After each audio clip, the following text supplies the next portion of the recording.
Olá, hoje nós vamos entrar no mundo de Gelo e Fogo e vamos comentar a Batalha de Winterfell.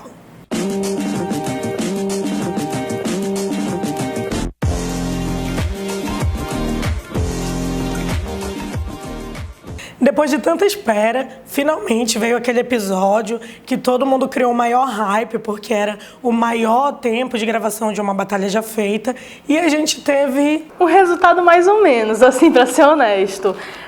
Eu acho que realmente teve uma construção muito grande, a gente vê o esforço dos atores em todo o episódio, mas eu acho que o episódio ainda não chegou naquilo que poderia ter sido. Claro que também tem muita expectativa que a gente cria, mas mesmo os elementos que foram colocados lá, que existiam, os bons elementos, eles poderiam ter sido melhorados com poucas coisas, com poucas mudanças. Para começar os nossos melhores momentos, nós selecionamos as cenas de luta. Então a gente teve uma parceria que a Rebeca gostou muito, que foi Jaime e Brienne. Sim, eu acho legal como na batalha não tem como você ficar narrando as coisas. Eu acho muito legal que Game of Thrones, nesse episódio, não fizeram isso, pelo menos. Não ficaram falando, olha, agora vamos aqui, agora vamos ali. Não. Então, visualmente, a gente tem que saber captar muito bem quais as correlações que eles fizeram. E o Jaime e a Brienne apareciam várias vezes lutando lado a lado, que já era uma coisa que ela tinha dito. E aí, claro, tinha aquelas cenas mais abertas, mais explícitas, de um salvando o outro, os dois lutando juntos. Mas eu gostei muito de ver eles finalmente lutando do mesmo lado. O que eu achei legal é numa cena em que eles lutam de costas um pro outro, é que finalmente a Gelo tá em casa e a Gelo dividida está lutando por Winterfell. Então eu achei o simbolismo muito interessante de ver o lamento da viúva e a cumpridora de promessas lado a lado. Outro ponto que nós achamos muito interessante foi a Irmandade Sem Bandeiras, todo aquele núcleo. A Arya colocou o Beric e o Cão, que eram os dois últimos membros da Irmandade vivos, na sua lista. E a gente viu no último episódio que ela deu uma perdoada, né, neles. E aqui a interação, ela foi muito interessante, porque o Cão tem medo de fogo. Sim. E o fogo era importante. E o Beric chega lá e dá um toque nele. Mano, tu não tá vendo que a menina tá lutando pela vida dela enquanto tá aí te cagando? Então foi uma coisa muito interessante. E principalmente como terminou esse núcleo, né, da Irmandade Sem Bandeiras. Eu acho legal porque isso também valoriza muito a relação do Cão com a Arya, porque eles tiveram uma relação muito mista. Até hoje a gente não sabia, a gente já citou aqui que a gente não sabia se ele estava ou não na lista dela, e a gente sabe que pelo menos a motivação para ele voltar à luta foi vê-la fugindo dos White Walkers, então isso foi muito legal. Teve dois personagens que foram o nome do episódio. A gente comentou anteriormente, no primeiro episódio, a Arya dominou. No segundo episódio, Brienne e a Arya dominaram. E agora, a gente tem a Arya de novo no topo, Arya, te amo. E a gente tem ao lado dela a Melisandre. Depois de tanto tempo, a Melisandre finalmente apareceu para cumprir a sua promessa que ela fez lá pro Varys: eu irei morrer em Westeros. Sim, eu estava muito esperando por esse momento, porque tinha 3 personagens que poderiam ajudar com algum tipo de conhecimento que não fosse de batalha, que era a Melisandre, o Bran ou o Sam, que ele podia ver nos livros, alguma coisa assim. E nenhum dos 3 tinha falado ainda alguma coisa, alguma chave para derrotar o Night King. E aí a Melisandre chegando, ela não veio com essa resposta, mas ela veio com muita ajuda. Eu acho que ela teve mais conhecimento sobre os poderes dela, o alcance dela, alguma coisa assim. E chegou em Westeros, em Winterfell, realmente preparada para poder ajudar na batalha. Eu acho que ela fez um papel muito essencial. Principalmente pra gente que não estava vendo nada. Sim, é verdade. Um episódio muito escuro. Eu já esperava que fosse mais ou menos assim pela promo, já estava bem confuso, mas eles fizeram questão de deixar isso mais confuso ainda. Mas a gente vai falar isso nos piores momentos. E aí a Melisandre, ela chega e finalmente, uma coisa que eu achei muito legal, é que uma profecia da Melisandre se cumpre. Sim. 2 profecias se cumprem, né, nesse episódio. E eu acho, e para quem só via coisa errada e não sabia ler as suas visões, foi muito legal para ela. E o que eu gostei bastante foi o toque que ela deu na Arya. Uhum. E uma parada legal é que eu lembrei muito da Era de Ultron, quando os Vingadores têm a visão do que vai ser o futuro deles E eu não vou dar spoiler, enfim. Mas e aí a Melisandre faz a mesma coisa com a Arya, né? Sim. Lá na 3ª temporada, ela falou pra Arya qual seria o final da Arya. Você fecharia muitos olhos. Olhos azuis, olhos verdes, olhos castanhos. E ela repete isso pra Arya e a Arya se toca assim. Mano, é isso. E numa época que a série cada vez mais se distancia do que a gente conhecia de Game of Thrones, eu acho que isso é cada vez mais importante. Esses mínimos detalhes fazem a gente voltar um pouco às temporadas anteriores e lembrar que a série tem, sim, um enredo bom e que a gente pode continuar acreditando nela. E por falar em Arya e na Melisandre, elas tiveram muitas referências. Quando ela chega para Arya e diz, hoje não. Hoje não. O que dizemos para a morte? E é uma parada muito interessante porque a Melisandre, ela veio para ser tipo uma guia para a Arya. Se fosse um filme de super-herói, a gente diria que ela seria a mentora da Arya, né? Porque ela quando a Arya tá em desespero, porque para mim foi desesperador também, aquele momento da Arya procurando as visagens lá dentro de Winterfell. Porque eu cheguei a pensar que a gente fosse perder a Arya. Embora durante a semana eu tava apostando que a Sansa fosse morrer. E aí, a Melisandre, ela dá um toque na Arya. Ela mostra o que foi a Arya e o que a Arya teve que percorrer para chegar até onde ela chegou. E que ela estava preparada para a missão que era a missão dela. Então, para mim, isso foi muito simbólico, ser a Melisandre a fazer isso. Que era uma pessoa que estava na lista da Arya também. Sim, eu acho, e já puxando um pouco para a área, eu acho legal esse episódio porque ela não tinha experiência com batalhas, então a gente vê todos os outros personagens lutando por sobrevivência, eles vão matando o quanto eles podem e ajudando quem eles podem também, mas a Arya, ela tem essa quebra, ela começa a lutar corpo a corpo, só que tem um momento que a gente vê ela usando uma questão mais corporal, de se esconder, de ver que tem muitos White Walkers aí que ela não pode enfrentar. Então, como é o pensamento dela, como é que a forma de luta dela é diferente e como ela dá essa parada com a Melisandre para poder ela avançar e fazer o grande feito do episódio. E nesse episódio a gente não poderia fechar os melhores momentos sem falar sobre as mortes da Batalha de Winterfell. Na minha opinião, essas mortes elas foram muito dignas e elas condizeram com os seus personagens. Todas elas. Se a gente for parar para pensar no histórico dos personagens e o percurso deles até ali, essas mortes realmente elas casaram com quem eles eram. Sim. E eu acho legal porque geralmente em cenas de batalhas a gente tem aquela coisa muito ficção que para tudo quando um personagem importante morre, e tem todo aquele momento. E eu acho que a série conseguiu administrar muito bem isso durante o episódio. Não parecia que a batalha parava para admirar aquele personagem morrendo, mas parecia que existia um momento chave para determinado personagem morrer, que foi explorado isso no decorrer do episódio. Não foi uma coisa muito ficcional assim. Ainda existia a questão emergencial de batalha e eu acho que isso foi muito bom. E vamos para a primeira morte, que foi a morte do Ed. Sim. Ed morreu para dar a vida dele pelo Sam. E eu lembro bastante da primeira temporada, quando o Sam chega na muralha e ele tá lá treinando e o Alistair Thorne manda todo mundo ir pra cima dele. E aí os meninos resolvem protegê-lo e o Sir Alistair fica com raiva, né? E diz, se vocês estiverem lá fora e vocês precisarem de proteção, vocês não vão querer estar com um cara que vocês têm que proteger, porque assim vocês vão estar dando a sua vida por ele. E é exatamente basicamente isso que ele o Ed faz.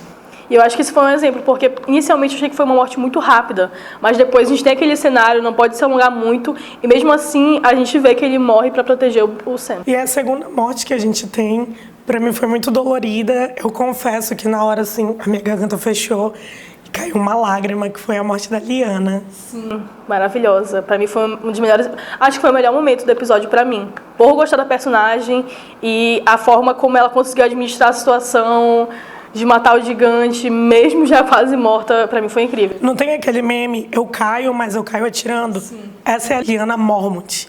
E é muito interessante como ela não desiste, né? Sim. Como ela é Lyanna do começo ao fim. Eu não consigo rever a cena, eu já vi umas fotos e eu chorei de novo. E ela ia pra ver como ela é uma das personagens que está muito presente na batalha. Ela tá gritando, ela tá guiando os homens. A gente sempre ouve a voz dela sendo entoada e a cena dela pra mim foi muito boa. Eu acho que ela foi mais ou menos do início pra metade. Então, nesse início que tava meio morno, pra mim deu um up totalmente no episódio. E a nossa próxima morte foi a morte do Beric. Nós já comentamos aqui sobre o núcleo da Irmandade Sem Bandeiras. O Beric, ele é um personagem que nos livros ele não existe mais. Então nós já prevíamos que ele fosse morrer na batalha. Mas é interessante a missão dele. Ele tinha uma missão e a Melisandre fala, você concluiu a sua missão. Então imagina que um cara que ressuscita 19 vezes, a missão dele era dar a vida pela Arya. Sem contar que ele também estava junto com o cão, então se nenhum dos dois morresse, pra mim ia ser muito estranho. Se os dois morressem, tudo bem, normal. Mas se os dois ficassem vivos até agora, sendo que ele sempre falou que a perseguição dele, a missão dele era lutar contra os White Walkers, não teria sentido ele continuar na série. E a próxima morte, ela também mexeu muito comigo, que foi a morte do Theon. Sim. Teve muita gente que não gostava do Theon, que torcia pela morte do Theon, mas se a gente for parar para pensar, ele é um dos personagens mais ricos da série. E o Wolf Allen, cara, ele merecia muito um prêmio. Ele merecia muito o reconhecimento que hoje a gente dá para o Peter Dinklage. Acho que a gente também deve olhar dessa forma para o Wolf Allen, porque ele é um cara que começou babacão. Todo mundo odiava, tinha nojo. Ele foi destruído completamente e depois ele teve a sua redenção. Sim. Teve o seu momento de redenção quando deveria. E para mim, aquele diálogo do Bran, quando ele fala tudo que nós fizemos, nos levou até aqui, no trailer, eu acreditava que era pro Jon. Porque mostra o Jon chegando em Winterfell e quando fecha a cena, fecha a frase, mostra Porto Real. A minha análise semiótica já tinha levado para o Jon Snow. Mas é perfeito que seja para o Theon. Um cara que nunca soube quem era realmente a sua família, vivia dividido. Um cara que se quebrou, né? No meio do caminho, ele se perdeu e ele tem a redenção dele no lugar que era o lugar que ele pertencia realmente. Foi um momento lindo. Sim. Apesar de já estar meio que escrito que ele ia morrer desde o último episódio, quando ele falou que ia proteger o Bran e tudo mais, a gente falou, vai ser meio que pagando essa dívida que ele tinha.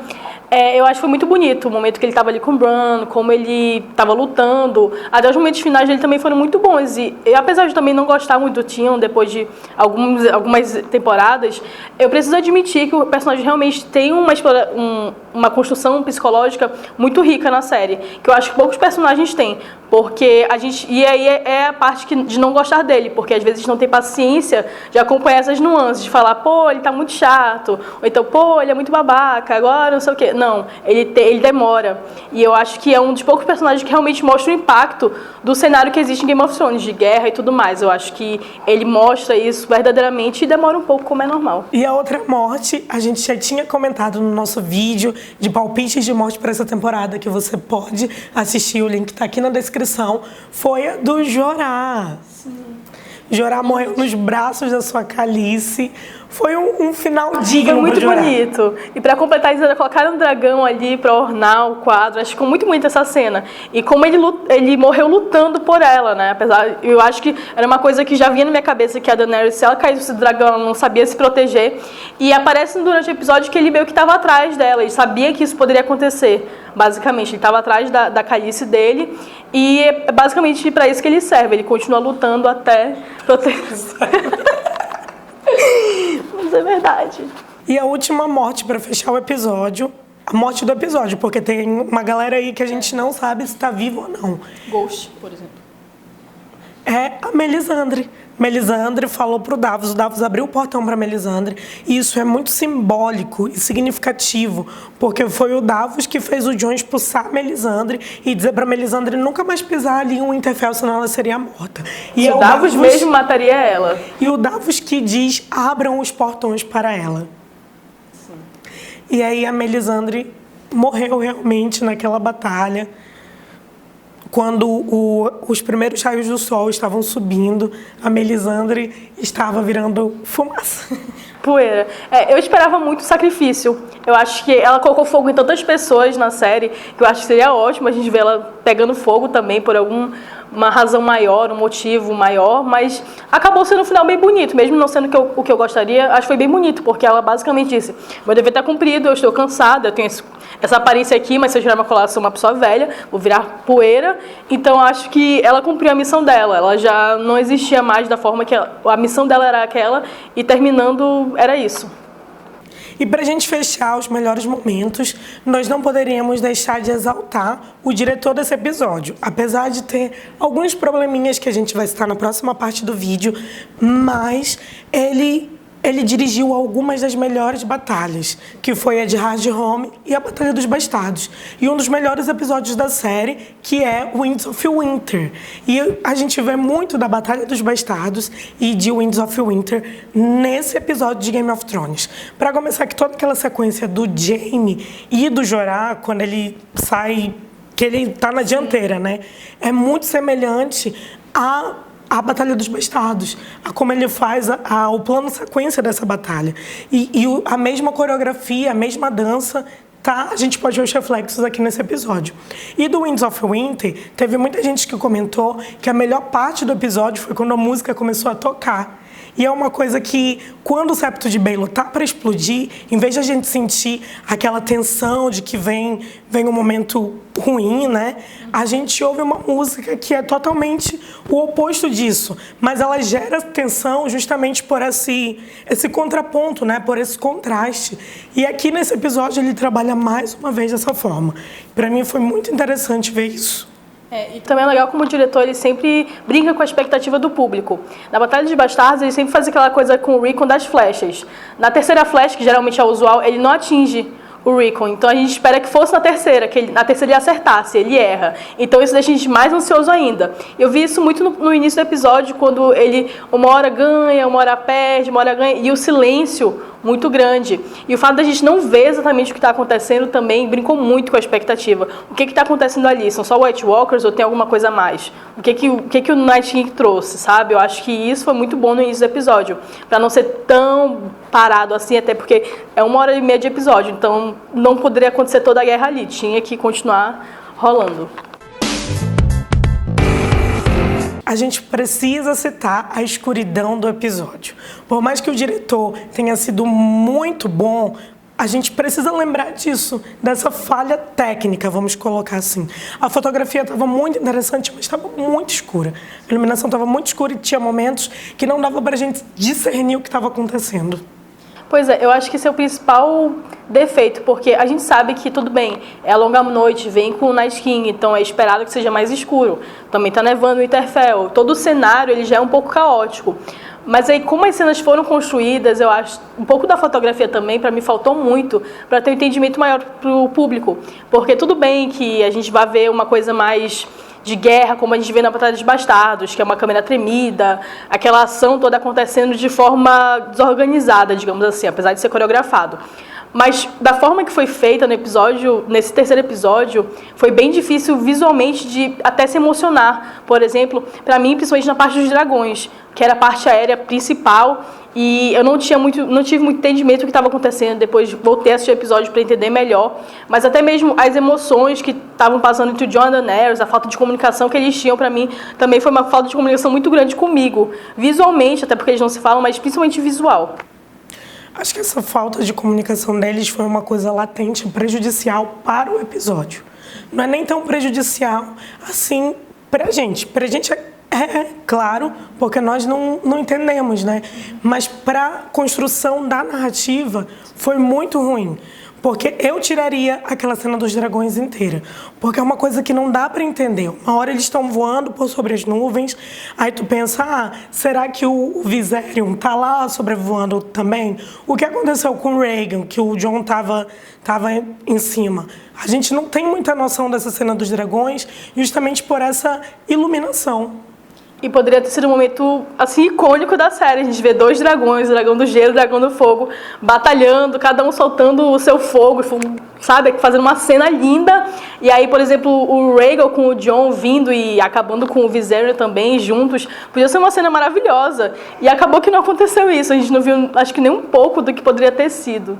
E por falar nos dragões e no Jon e na Daenerys, nessa falta de comunicação neles, eles são outros personagens que a gente vem comentando nessa temporada, que eles estão deixando muito a desejar, e nessa batalha não foi diferente. Não que a gente esperasse realmente que o Azor Ahai e a Nissa eles fossem aparecer, mas assim, os dois estavam muito apagados nessa batalha com os dragões lá em cima. O Jon, na Batalha dos Bastardos e em Hardhome, ele foi um diferencial.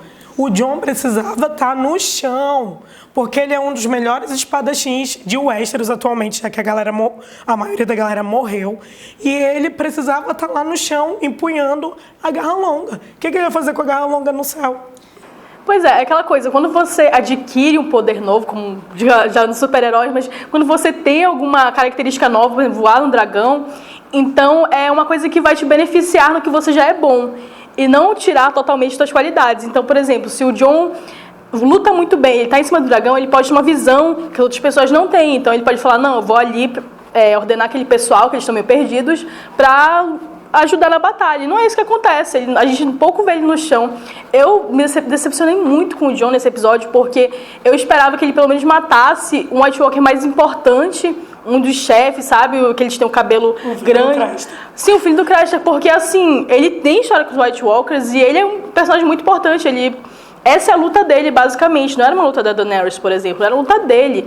E eu não vejo ele matando um personagem simbólico, como a Lyanna fez, por exemplo, que é maravilhosa também, e não teve, assim, metade na série do que ele teve. Ele teve presente toda a série. E ele também não matou o Night King, que foi uma coisa que, apesar de eu ter gostado muito de como ele morreu, eu acho que ele tinha mais história com o Night King. Então, se eu visse essa interação, pelo menos eles lutando corpo a corpo, isso ia ser ótimo. E outra característica também que eu queria muito no episódio, que eu acho que faltou, foi a força dos White Walkers. Antes, nos outros episódios, a gente via que eles tinham gigantes, tinha aquele urso polar e tudo mais, mas quando chegou lá, a gente viu um gigante e vários Whites. Então, assim, poderia ter tido muita coisa a mais, porque foi um estrago muito grande que eles fizeram em Winterfell. Existia uma força muito grande do Night King, e existiam vários filhos do Craster ali, que eles também não lutaram com ninguém. O que eu acho que foi muito perdido, porque tinham as espadas de aço valeriano, então se cada um matasse um deles, seria super simbólico, todos estavam em Winterfell, e não aconteceu. Poderiam ter colocado até mesmo as aranhas de gelo, que são citadas na série, que existiam aranhas gigantes de gelo, e nada disso foi visto no episódio. A gente não viu nem como os Dothraki morreram, né? Sim. O exército da Daenerys, os dois exércitos, foram totalmente dizimados, porque eles eram uma linha de frente, e a gente não viu nada disso. Outra coisa que não foi legal foi a morte do Rei da Noite. Eu gostei bastante de ser a Arya, a sua executora, porque foi um paralelo com o Senhor dos Anéis, a forma como o Sauron morre. Mas se vocês pararem para pensar, o cara é uma ameaça desde 2011, quando a gente viu a abertura dessa série, e ele morrer dessa forma. E por um personagem que não tem um histórico com ele, é uma coisa assim, difícil de se engolir. A Game of Thrones sempre tem aquela coisa de rima visual que tá no roteiro também, e eu acho que faltou nessa parte. A Arya, tudo bem, a construção da cena é meio estranha, ela surge do nada. Assim, tudo bem que ela foi um homem sem rosto, ela tem habilidades diferentes, mas ela surge do nada e mata muito rapidamente o Rei da Noite. Eu realmente esperava que, por exemplo, tivesse uma cena corpo a corpo dele. Por exemplo, poderia ser o Jon e a Arya lutando junto com ele, e a Arya podia dar um golpe final, alguma coisa assim. E eu também gostaria muito que ele continuasse sendo uma mitologia. Eu acho que seria legal se a gente não visse ele morto exatamente, mas ele sumisse.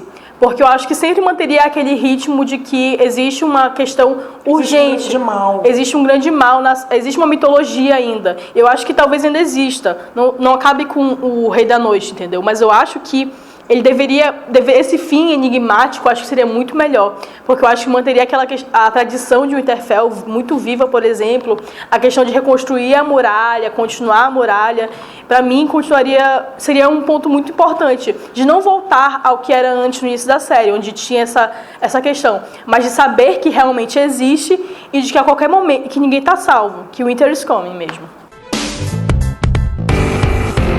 E as nossas teorias, elas estão com o povo das criptas. Foi muito interessante o que rolou nesse cenário, porque nós vimos a disputa de poder retornar.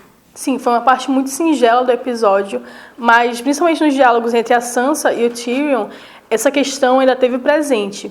E eu acho que cada vez mais a série aponta que vai haver uma traição contra a Daenerys e muito provavelmente vai ser do Tyrion. Porque ele começou a falar, a conversar ali com a Sansa, ela falou que ele foi o melhor dos maridos dela, e ele começou a rolar um certo clima entre eles, até que a Missandei corta e fala, não, a gente só tá vivo por causa da Daenerys. Aí parece que a ficha dele cai, e ele volta a se falar e deixa esse papo. Eu acho que isso retorna muito ao que teve no segundo episódio, quando o Jaime fala pro Tyrion que ele pode ter tudo isso, ele pode ter todas as mulheres que ele quiser, a vida boêmia que ele tinha antes. E ele fala que isso não é mais pra ele. E depois da última decepção amorosa dele, ele não quer mais essa vida. Então, quem sabe uma vida de casado com alguém que já foi a mulher dele, talvez seja um motivo para uma traição da Daenerys. Eu, particularmente, não ia gostar muito, mas eu acho que a série cada vez mais aponta que o Tyrion se esquece da Daenerys para interesses pessoais, até porque ela trata ele bem mal às vezes, né? E tem uma parada muito interessante, é que o Tyrion chega e fala assim, nós seríamos mais importantes lá em cima. Sim. É interessante como ele valoriza a sagacidade dele, é claro, porque ele sempre disse que ele e a sua família estavam acima de tudo. Isso é importante para a gente pensar na traição. E porque ele também valoriza a sagacidade da Sansa e do Varys. Porque eles são os atuais melhores jogadores políticos que a gente tem em Winterfell. E, por consequência, em toda a série. Porque a Daenerys, nós já comentamos no vídeo anterior, que ela não sabe jogar. Ela é enganada facilmente. E talvez isso contribua para que o Varys ele opte pelo lado do Jon Snow também. O Varys ele sempre fala que ele quer o melhor para o reino. Então, se ele acha que a Daenerys seria o melhor para o reino, ele foi até ela e tá a serviço dela. Mas ele também tinha uma relação muito estreita com o Ned Stark. Ele gostava muito do Ned Stark, conversava muito com ele, e tudo que o Varys faz é a longo prazo. Então, se, por exemplo, ele soubesse dessa revelação do Jon, que ele é um Targaryen, e que ele poderia ter direito ao trono, nada impede que ele mexesse os pauzinhos dele ali para que o Jon ficasse mais próximo do trono, por ele achar que ele poderia ser melhor para o reino em vez da Daenerys. E outra coisa que a gente pode perceber que não é legal, para mim, é o Jon Snow ficar escondendo a real paternidade dele. Na verdade, na promo, eles mostram a Daenerys num banquete sendo aclamada.